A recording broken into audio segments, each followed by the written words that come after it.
कांग्रेस के इंडी गठबंधन के पार्टनर उसे दूसरी जगहों पर भी एक्सपोज कर रहे हैं। जैसे जम्मू कश्मीर में कांग्रेस के पार्टनर और मौजूदा मुख्यमंत्री उमर अब्दुल्ला ने ईवीएम पर बड़ी बात कह दी। उमर अब्दुल्ला ने ईवीएम को लेकर कांग्रेस की कंप्लेन के मामले में कहा कि ऐसा नहीं हो सकता कि जीत जाओ तो ठीक, लेकिन हार जाओ तो ईवीएम को ब्लेम करने लगो। इसी ईवीएम से 100 से ज्यादा सांसद आपके जीते हैं, तब आप अपनी जीत का जश्न मनाते हो, लेकिन कुछ ही महीने में कहने लगते हो कि हमें ईवीएम नहीं पसंद क्योंकि चुनाव के नतीजे वैसे नहीं आए जैसे नतीजे आप चाहते हो। अगर किसी को वोटिंग सिस्टम पर भरोसा नहीं है तो फिर उसे चुनाव ही नहीं लड़ना चाहिए। यानी खरी खोटी सुना दी उमर अब्दुल्ला ने कि अगर नहीं पसंद है तो मत ना लड़ो यार, चुनाव भी लड़ोगे, जीतोगे तो लड्डू भी बांटोगे, जलेबी भी छानोगे, और उसके बाद जब हार जाओगे तो कहोगे ईवीएम में गड़बड़ है। तो भाई पत्रकार तो राहुल गांधी को पसंद आते नहीं, दूसरा कोई कह दे तो पसंद आते नहीं। अब तो आपके साथी कह रहे हैं बॉस कि नहीं भरोसा ईवीएम में तो मत ना लड़िए चुनाव। हरियाणा महाराष्ट्र की हार के बाद कांग्रेस खूब ईवीएम कर रही थी, लेकिन उमर अब्दुल्ला ने खुलकर कांग्रेस की क्लास लगा दी। जब जीत जाते हो तो ईवीएम की बात नहीं करते। इतना ही नहीं, ये अकेले नहीं है उमर अब्दुल्ला, ममता बनर्जी के भतीजे अभिषेक बनर्जी ने भी ईवीएम का रोना रोती कांग्रेस की जमकर धुलाई कर दी। ईवीएम को लेकर नई तकरार, एक बार सुनिए ममता बनर्जी के भतीजे ने क्या कहा ईवीएम पर।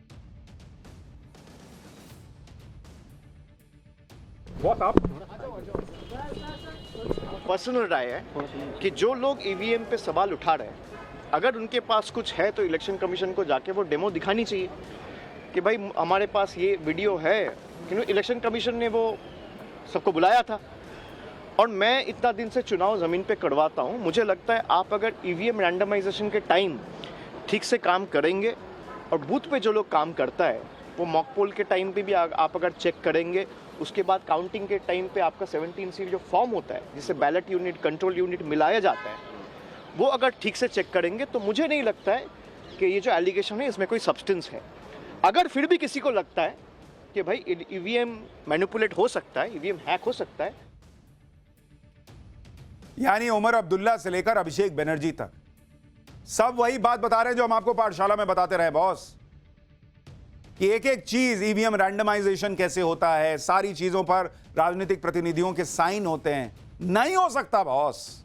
लेकिन जो लोग संविधान पे चर्चा करना चाहते हैं, आप सोचिए, वो संविधान का अपमान नहीं करते हैं जब वो इस तरह से ईवीएम पर लोगों के मन में भ्रम और झूठ पैर बढ़ते हैं। जब वो कहते हैं कि आरक्षण खत्म कर रही है ये सरकार, क्या कर देगी, ये झूठ बोलना संविधान के खिलाफ जाना नहीं है। और ये पूछते हैं कि पत्रकार क्या कर रहे हैं और दूसरे लोग क्या कर रहे हैं। आप क्या कर रहे हो बॉस? आपके खुद के साथी बोलने लगे हैं। आप ईवीएम को लेकर नई तकरार महाराष्ट्र चुनाव के नतीजों के बाद शुरू। महाराष्ट्र में जिस तरह से कांग्रेस, उद्धव ठाकरे और शरद पवार का पैकअप हुआ, उससे महाविकास अघाड़ी ने यही मॉल बना दिया कि सारी गलती ईवीएम की। लेकिन आज जब अभिषेक बनर्जी ने इंडी गठबंधन में अपने ही साथियों को आईना दिखाया तो उद्धव ठाकरे की पार्टी को यह बात पसंद नहीं आई।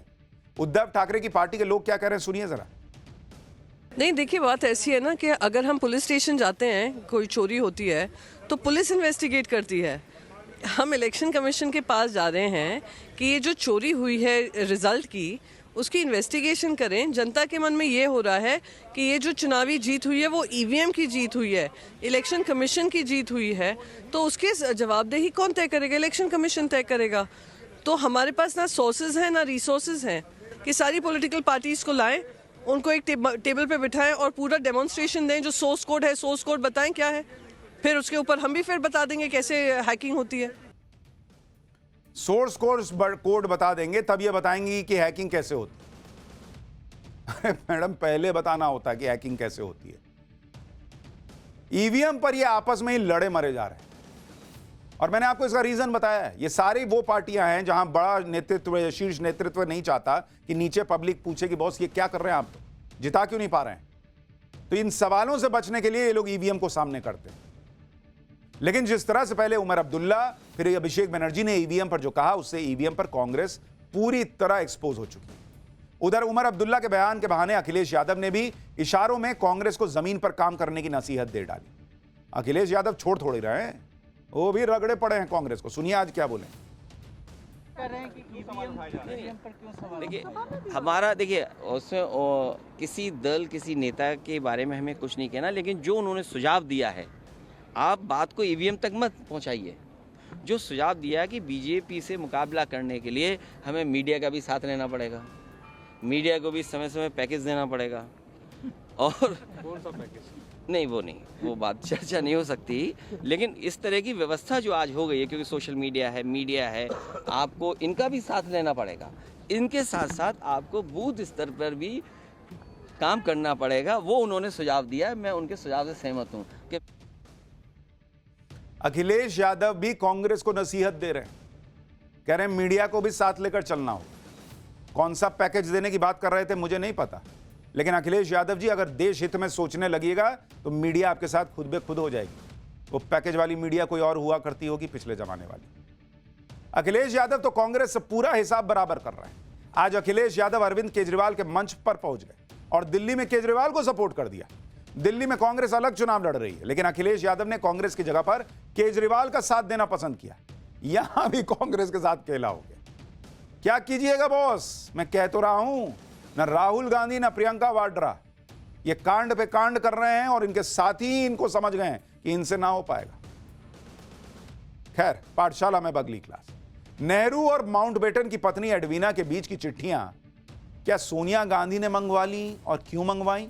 नेहरू एडवीना की चिट्ठियों में ऐसा क्या कुछ है जो गांधी परिवार क्या सामने नहीं आने देना चाहता?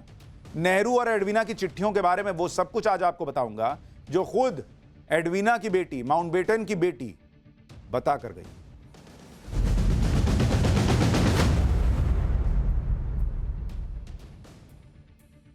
देश के पहले प्रधानमंत्री जवाहरलाल नेहरू आज भी अक्सर चर्चा में आ जाते हैं। चाहे देश के पहले प्रधानमंत्री कैसे बनने की बात हो, चाहे सरदार पटेल या नेताजी सुभाष चंद्र बोस की बात हो, फिर चाहे चीन के साथ युद्ध हो, चाहे संविधान बदलने की शुरुआत करना हो, चाहे सरकारें गिराने की बात हो, नेहरू की बात तो आज भी होती रहती है। लेकिन नेहरू से जुड़ी एक और बात हमेशा होती रहती है, वो ये कि नेहरू और एडवीना का क्या राज है। एडवीना लॉर्ड माउंटबेटन की पत्नी थी जो भारत को आजादी मिलने के वक्त सर्वे सर्वा थे और नेहरू की माउंटबेटन से बहुत बनती थी। लेकिन माउंटबेटन की पत्नी एडवीना के साथ नेहरू के कैसे रिश्ते थे, इनको लेकर कुछ लोग कई तरह की बातें आज भी करते हैं। नेहरू एडवीना की इन्हीं बातों के बीच बीजेपी ने बड़ा धमाका कर दिया। बीजेपी ने आरोप लगा दिए कि नेहरू की कई चिट्ठियां हैं जिन्हें गांधी परिवार सामने नहीं लाना चाहता देश के। दावा कर दिया बीजेपी ने कि नेहरू एडवीना के लेटर्स से 51 बक्से भरे हुए थे। 51 बक्से भर के चिट्ठियां थी और इन बक्सों में जो लेटर्स भरे हैं उनसे कोई राज ना खुल जाए, इसलिए इन्हें छुपा लिया गया, यह बीजेपी कह रही। बीजेपी ने सनसनीखेज आरोप लगाए हैं कि गांधी परिवार नेहरू एडवीना के इन लेटर्स को सबके सामने लाने से रोक रहा है। अगर यह बात सही है तो फिर नेहरू एडवीना की चिट्ठियों में ऐसा क्या है जिसे छुपाया जा रहा है, यह बड़ा सवाल है। वैसे तो नेहरू और एडवीना माउंटबेटन के रिश्तों को लेकर एक पहेली सालों से चली आ रही। एडवीना भारत के अंतिम वायसराय लॉर्ड माउंटबेटन की पत्नी थी जो भारत के बंटवारे से पहले इंग्लैंड से आई थी और कुछ समय